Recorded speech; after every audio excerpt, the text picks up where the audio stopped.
پہلا خیال جی مصیبت کے وقت اور مشکل کے وقت مجھے اگر اللہ کا نہیں آتا نا جی تو اس کا مطلب ہے میرے اندر پرابلم ہے. جو بھی کوئی مشکل آئی، جو بھی پرابلم آئی، مجھے پہلا خیال اللہ کا نہیں آتا. مجھے پہلا خیال کسی اور چیز کا آتا ہے، پیسے کا آتا ہے، کسی اور چیز کا. تو اس کا مطلب ہے آپ کا اللہ پر اعتماد نہیں ہے. وَعَلَى اللَّهِ فَلْيَتَوَكَّلِ الْمُؤْمِنُونَ، مومنوں کا توکل اللہ پر ہوتا ہے.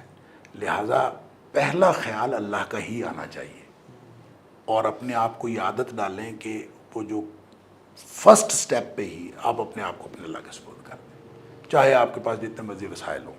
جب آپ اپنے آپ کو اللہ کے سپرد کر دیں گے، دیکھیں نا، جو بھی قرآن نے کہا کہ جب اہل ایمان جو ہوتے ہیں ان کو جب بھی کوئی مصیبت آتی ہے، قالوا انا للہ و انا الیہ راجعون، وہ فوراً اپنے آپ کو اپنے اللہ کے، ہم اللہ کے ہیں، اللہ کی طرف لوٹ کر جانے والے، ہمارا اپنا تو کچھ ہے ہی نہیں، اللہ کے لیے ہم ہیں.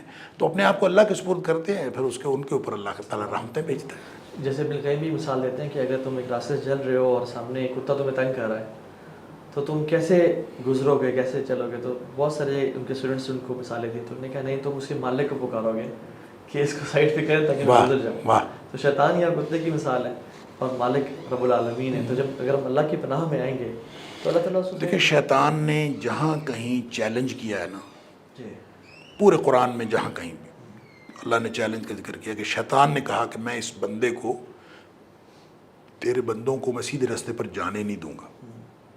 تو اللہ تعالیٰ نے ہر چیلنج کے جواب میں یہی کہا ہے، ان عبادی لیس لک علیہم سلطان، میرے بندوں کے اوپر تیرا کوئی زور نہیں چلے گا.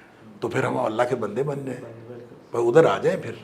تو یہ لائن اپ ہر وقت ہو رہا ہوتا ہے، ہر وقت یہ لائن اپ ہو رہا ہے. ہم اللہ کے بندے ہیں کہ ادھر ہے.